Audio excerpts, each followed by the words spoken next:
How's it going, guys? My name is Bruno the Mover. Welcome back to another video, and today we'll be covering the new patch note for Anthem. So this patch has been released on the 9th of March. So yeah, if you guys actually go onto the game now, you will already get the patch. I think it's around 3.1 gigs, the size of it. So yeah, so we'll be covering everything that has changed in the game. So yeah, so the high level fixes and changes. So just for disclosure, all the information I got from the EA site of the Anthem games. So yeah, it's legit stuff, and this also has been released previously on Anthem's Reddit. So you guys maybe can subscribe to the Reddit and know when the new patch will come out, or you guys can just come to me and I'll tell you everything. But yeah, so in the future I will be doing that, so we can maybe make so I can bring you guys the patch notes before the patch even comes out. But this time I couldn't do it because I had to make the previous video first and everything. So yeah, okay, so the high level fixes and changes. So respawn restrictions have been removed. So respawn timers are now based on the activity a player is in. Credit path, agent missions and other non-end game missions now have a respawn timer of 10 seconds. Strongholds, legendary contracts and other end game missions now have a respawn timer of 30 seconds. The respawn timer free play remains unchanged. So basically the worst problem I had with the respawn restrictions is people can't be they usually have to fight and they can't revive you, or repair you, so to say. So the fact that they added this is actually very good, but I never knew there was a respawn timer in free play. I think it's the normal, you don't get a respawn restriction. I don't think so, but yeah, okay. So loot changes. So common, that's usually white, and uncommon is usually green. Drops will no longer appear for players that are level 30, and this is actually a pretty good add as well, because I am level 30 and I know it doesn't, when you farm for your loot and everything, you don't want to get white and green items the whole time. So yeah. So improved stability for all platforms does include fixes for a number of issues that were causing crashes or connection problems. Now, I know they have tried to improve it. This is not stability, because even after this patch I've got I didn't get crashes, but I did get connection problems. So yeah, okay, so there's audio improvements that fix a number of issues that could use audio to drop out. So this is always a thing, this was also a thing that they already tried to fix, but they didn't fix it completely, because your audio will just drop out, and this happened to me one time. Okay, now we're looking at the general fixes and improvements. So fix a number of issues that were blocking players from accessing the forge. All missions should now probably end when all conditions have been met. The inbox now properly displays information on the PC. The inbox is found in the newsfeed. So this, I didn't even know there was an inbox. Literally, I don't even know there was an inbox, but now I know. Okay, so they fixed an issue that caused players to be unable to interact with NPCs and forge houses. The vault is no longer accessible from the forge. This change was made to improve performance. Fixed an issue that would cause the game to hang when entering menus while on an expedition. Titans will no longer respawn on missions after they're defeated. Example, if players defeat 2 out of 3 Titans and then wipe on the 3rd, the first 2 will not reappear when players respawn during a mission. Server shutdown messages should now appear less often. The ability to quick play into a stronghold has been added back to the game. Mouse button 4 is no longer bound to the back button for PC players. Crashes that occurred while selecting certain conversations options when interacting with an NPC have been fixed. Players should no longer get stuck at the end of the Tomb of General Toss's mission. Players should now run into less issues during quick play missions. Additional improvements to quick play will be coming in future updates. Players should no longer get stuck behind fog walls on missions or in strongholds as often.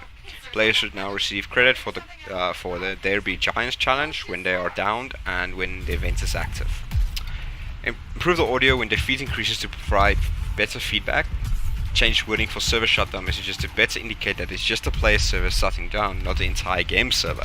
So yeah, there's a problem I also ran into with, I think I was on free play and I just saw this shutdown message, and I thought it was the server, the whole game server is gonna get shut down, but it was just only the free play server that was gonna get shut down. But yeah, so players may now launch an expedition from anywhere within the launch bay and for tosses.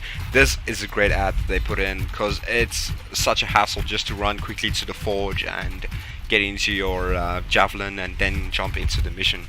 So PS4 LED lights will now change based on the javelin being used. Now, I personally, I had a PS4, don't have it anymore, but if they added this will actually be a nice little thing to add it to it, and yeah, I think it's actually pretty good.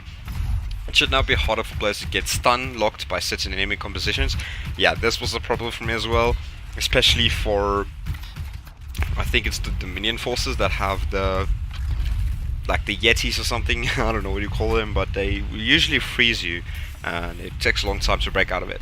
So the values on max flight time descriptions have been increased. The appearance of the N7 vinyl of Legion of Dawn armor has been improved. Haluk will now properly face players during certain dialogue scenes. The message, open the cortex to track the legionary challenges, will no longer pop up after completing appropriate challenges. So yeah, this was also a bit like OCD triggering of that, the cortex to track the legionary challenges that popped up. So yeah. Strongholds. The quality of loot from stronghold chests has been improved. No more common and uncommon jobs. Now this is pretty good. I do not like common and uncommon jobs, white and green jobs. I do not like, because when you in game, you don't want those type of items, and I'm actually glad that they fixed this. So they fixed an issue that will cause players to get stuck at the entrance to the sewers in Temple of the Scar Stronghold. Now this is not only an issue that I've seen that is in the Temple of the Scar Stronghold. It's actually I think in all three strongholds there is at the moment. There is a problem that you can't enter anywhere and you're stuck the whole time, and your objective does not, like, you, let's say, I think it's in the Heart of Rage, when you kill all the Dominion there in the beginning, you can't go through there. It's like a wall just blocking you. You can't move anywhere, and the mission doesn't progress. So yeah, that's maybe an issue that I have to look into. I've found it, it happened to me a lot of times, and I was just there to try to farm some items, and I couldn't really do it because I have to leave and then join another game, and then the same thing happens. So yeah. So the creature updates. The Titans, they have made several balances changes to all variants of Titans. They reduced overall damage mitigation from 100 to between 70 and 75 depending on the damage type. Increase the time that weak points are exposed. So yeah, the Titan didn't have a lot of time when the weak points were exposed. I know that, because it was a bit crappy, but I'm glad they increased the time for that. So they also fixed an issue that prevented effects from applying and thus preventing combos. This is still happening to me. I do not know why. If I play Interceptor, and if you guys play Interceptors yourself, and you know you throw a toxic bomb down or something, acid bomb, and you usually do melee, you do a combo, but it doesn't happen for me still. I don't know why. It's probably something that I still have to check into. Okay, so increase the damage the Titan takes from weak point hits. So this is actually pretty good, because Titans always take long for me to defeat, and I think it's in the Heart of Rage we have to defeat a Titan before you can get to the monitor. So yeah, so lesser Titan's weaker points has been changed to always be active. Improve the collision on the ring and seeking projectile attacks. This should make them easier to dodge. Decrease the radius of the seeking projectile attack. Decrease the damage done by the self-destruct ability. Frozen Scar enforcers and Scrappers can no longer move or attack while frozen. The monster's health has been greatly reduced in the Heart of Rage Stronghold. I'm actually pretty glad about this, because the monster's health is actually was a lot, and it was very hard to, not very hard, but it took a lot of time to defeat him. I think I said about, almost an hour trying to defeat the monitor, and yeah, it was bad because I didn't have a great team as well. So yeah. The Force. Players will be less likely to be repeatedly staggered by heavy attacks. Adjust the force applied by some creature attacks down, which will lower the frequency of players being staggered. That's basically the same thing that I said earlier about people like that, or the problem where people like the Yeti stuff and everything. It's almost like that. So I think it's actually pretty precisely like that. I'm not very sure about that, but yeah. So the damage and item scaling changes. Adjusted the damage scaling of secondary damage sources. These now scale of average item power. This will allow these damage sources to do better scale in the Grandmaster difficulties. This will increase the scaling of the following: melee damage, combo damage, ultimate damage, status effects, item procs. So example, let's say proc from Yavena's Thunder. So this is probably, item procs is like the masterwork items. These items will usually give you item procs, and it works really great. So item power scaling has changed to better reflect the actual power of the item based on its rarity. This applies to all items retroactively. Players will see the power of their items go up. So gameplay bug fixes. The ultimate ability bar will no longer appear full at the start of a mission when it isn't actually full. Now I had this problem as well. When you get into a mission, I thought my ultimate was ready, and I pressed X. That's what my ultimate's bind to, and I was like, okay, I can't. My ultimate bar is full, but I can't go into my ultimate. So yeah, I'm glad they fixed this. So weapon recoil now stop once an exo is looking straight up. Fixed a number of animation issues that could occur when a Colossus was using its shield. It should no longer be possible for Interceptor to become frozen while starting up their ultimate. Interceptor aura damage from now deal the correct type of damage based on the active aura. Players can no longer equip abilities from one javelin to another. The Colossus can now use gear faster after being attacked by a heavy hit from enemies. The Colossus can now shield charge through destructible objects such as explosive canisters or harvest nodes. The Colossus now recovers faster after crashing into walls.